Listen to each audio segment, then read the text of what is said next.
Yeah.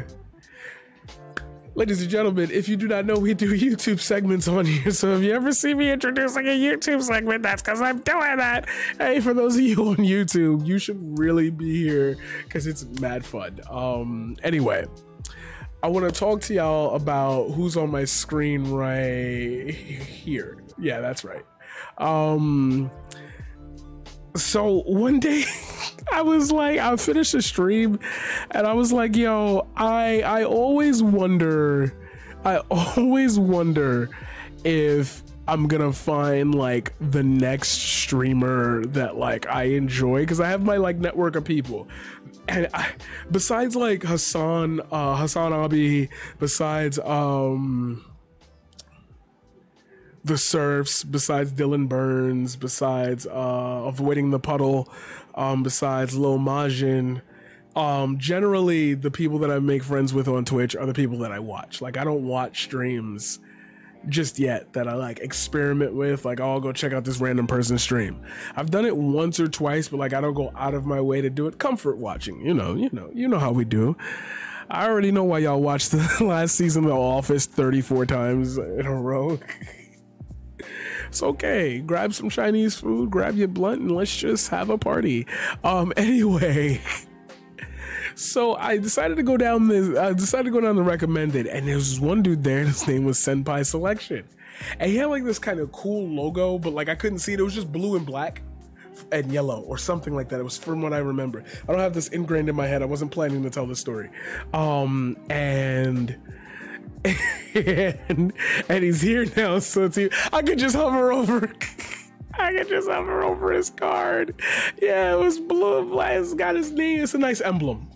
And it was like playing Super Smash Bros. And I was like, all right, I'm gonna watch one of these, damn, it's loud. That's some loud ass thunder.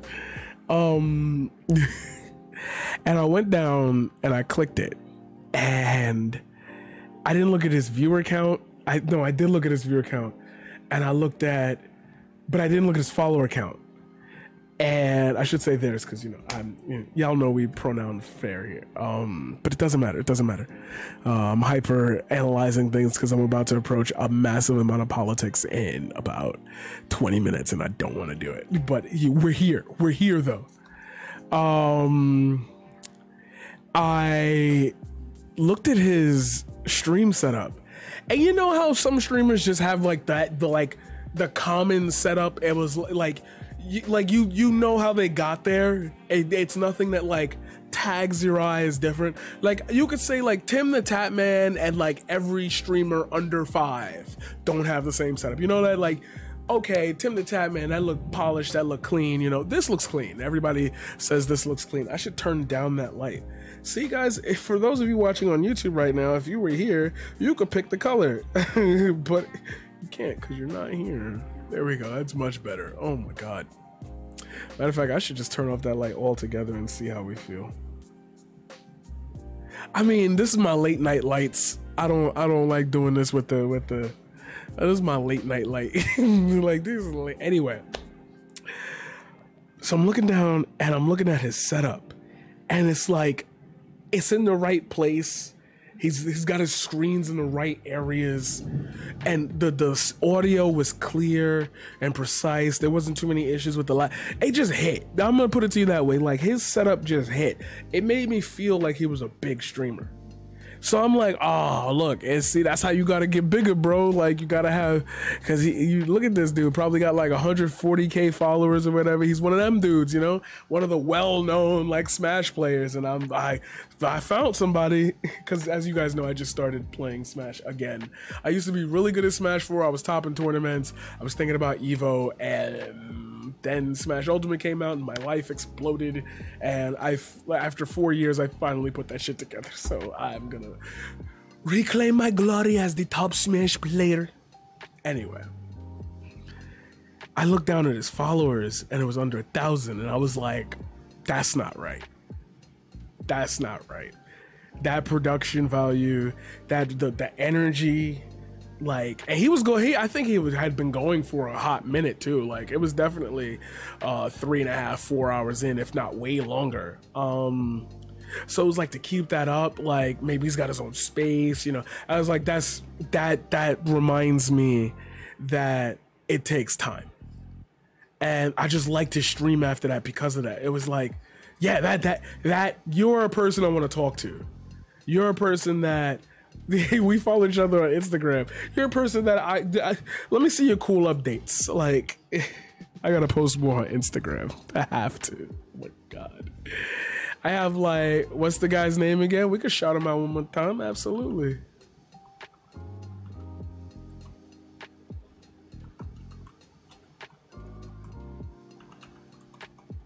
Could do that. And it hit me. It hit me.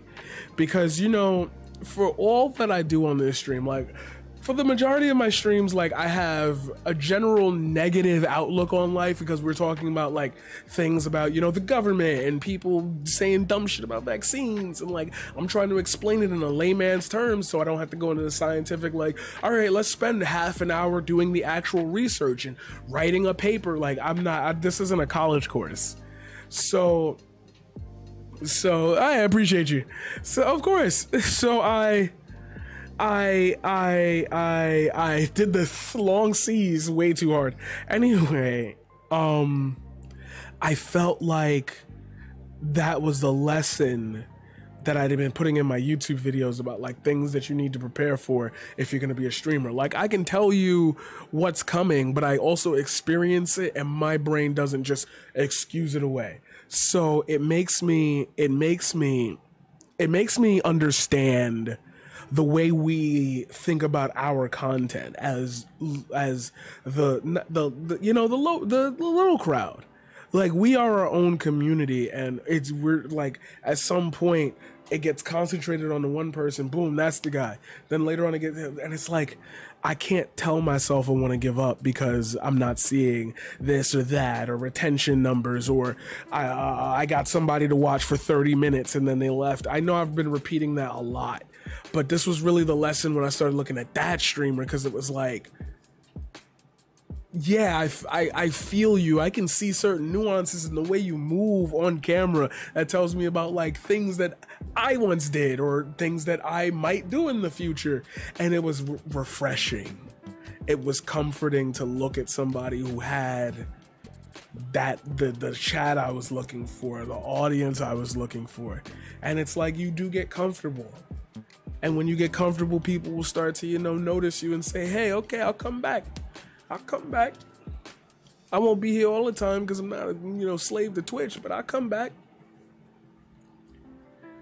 And it's like we're running a TV show here and shit. Like, I trust that I'm doing the right thing, because it's like, oh, and you're not gonna see this on YouTube, so too bad for y'all. I trust that with what I'm about to embark on, that I kill it, and I could help millions of people if I do this. How did I get there? And then you start looking back on your life, and he just made me start thinking, like, wow, all right, that dude likes me, likes the energy I brought in his chat. Now he's in my chat.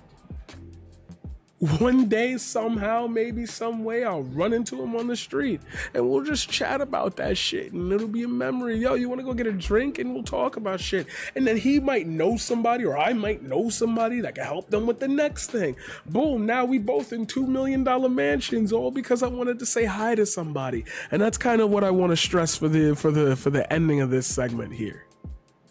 I get it that, like, it's not easy to do so, but sometimes you really do gotta ask for help, yo. You can't leave it on to yourself to have the burden of. And I know we live in a fucking capitalistic world. I know that like everything has to be thought of as a profit. I know that artists, it's the struggle that kills artists. It's the struggle that kills artists.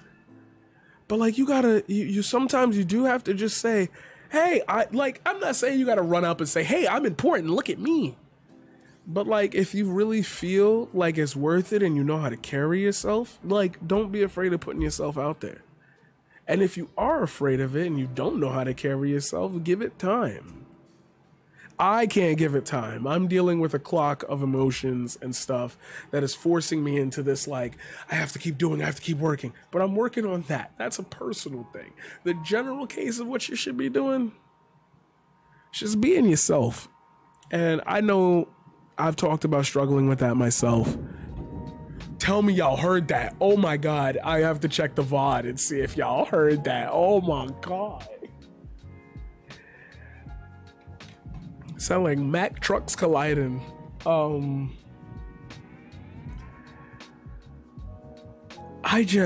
feel it, you know? I feel it because I just, there's thunder outside. I feel like I just went through. You probably wouldn't hear it over the music. Anyway, doesn't matter. Just don't get stun locked. Don't get stun locked. Don't read the chat. Don't read it. Okay, finish your thought.